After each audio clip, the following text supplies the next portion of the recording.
मुंबईला स्वप्ननगरी म्हटले जाते, पण हीच स्वप्ननगरी दररोज 8 कुटुंबांच्या स्वप्नांची राख रांगोळी करते आणि त्याला जबाबदार असते ती मुंबईची उपनगरी रेल्वे वाहतूक. गेल्या 10 वर्षात मुंबईतील लोकलमध्ये प्रवास करताना सरासरी 8-9 जणांचा मृत्यू होत असल्याचे रेल्वे पोलिसांच्या अहवालातून स्पष्ट होते. गेल्या वर्षभरात 2590 जणांचा मृत्यू झाल्याची आकडेवारी सांगते. लोकलमध्ये लटकून प्रवास करणाऱ्या प्रवाशांच्या मृत्यूची सोमवारी घडलेली दुर्घटना ही याच दुर्दैवी मालिकेतील एक. जगभरातल्या नागरी प्रवासी सेवा देणाऱ्या वाहतुकीवर नजर टाकली तर मुंबई लोकल ही सर्वात जास्त जीव घेणारी नागरी प्रवासी सेवा आहे हे कळते. मुंबईची ही दयनीय परिस्थिती ढळढळीतपणे दिसत आली आहे.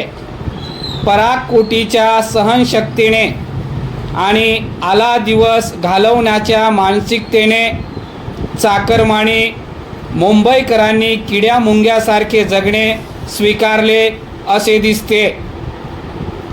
व्यवस्थेकडून त्यांच्या पदरात काहीच पडत नाही.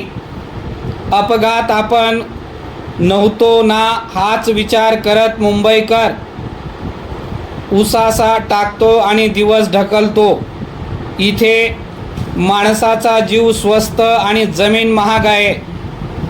नोकरी हा कुटुंबाच्या उदरनिर्वाहाचा एकमेव मार्ग आहे. त्यासाठी घरातली कमवणारी व्यक्ती लोकलच्या दरवाजात जीव टांगणीला लावून प्रवास करीत असतात. हे सर्व अमानवी आहे हे लपविण्यासाठी मग व्यवस्था याला नाव देते मुंबई स्पिरिटचे. काही क्षणासाठी का होईना मुंबईकरांच्या मनात तयार झालेला उद्वेगावर यातून पांघरून घातले जाते. दुसरा दिवस उजाडला की पुन्हा याच लोकलच्या घड्याळाच्या फिरत्या काट्यासारख्या मुंबईकर दिवस घालवतो आणि कालचा अपघात विसरतो. अपघातानंतर बातम्या प्रकाशित होतात आणि तात्पुरती मलमपट्टी होते. खरे तर करण्यासारखे बरेच काही आहे जे प्रत्यक्षात आणणे शक्यही आहे. मुंबई उपनगरातून सुमारे 65 लाख लोक दररोज नोकरी धंद्याच्या निमित्ताने लोकलचा प्रवास करतात. यातील सुमारे 45 लाख लोक हे नोकरीसाठी तर 20 लाख लोक हे इतर कारणासाठी प्रवास करतात. यातील सर्वात जास्त प्रवासी हे सकाळी 8 ते 10 वाजण्याच्या सुमारास तर सायंकाळी 6 ते रात्री 8 वाजण्याच्या काळात मुंबई लोकलचा वापर करतात. अपघाताच्या वेळावर नजर टाकली तर 80% अपघात हे याच काळात होतात.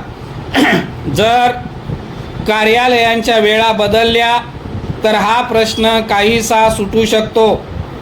ज्या सेवा 10 ते 6 या वेळेत देणे गरजेच्या नसतील त्या सेवा कार्यालयातील कर्मचाऱ्यांना इतर शिफ्टमध्ये बोलावल्यास लोकल सेवेवरील ताण कमी करता येईल. दुसरा पर्याय म्हणजे वाढत्या लोकसंख्येला सामावून घेण्यासाठी अतिरिक्त लोकल सेवा उपलब्ध करणे. मात्र दर 2 मिनिटांनी धावणाऱ्या गाड्यांची संख्या वाढवावयाची असल्यास अतिरिक्त रेल्वे रुळांची गरज आहे. उन्नत रेल्वे हा प्रकल्प सुमारे 16 वर्षापूर्वी रेल्वेच्या अर्थसंकल्पात मांडण्यात आला होता. त्यावेळच्या रेल्वे मंत्री ममता बॅनर्जी यांनी या संदर्भातील घोषणा केली होती. पुढे मात्र ही योजना सरकारी फायलीतच दफन झाली.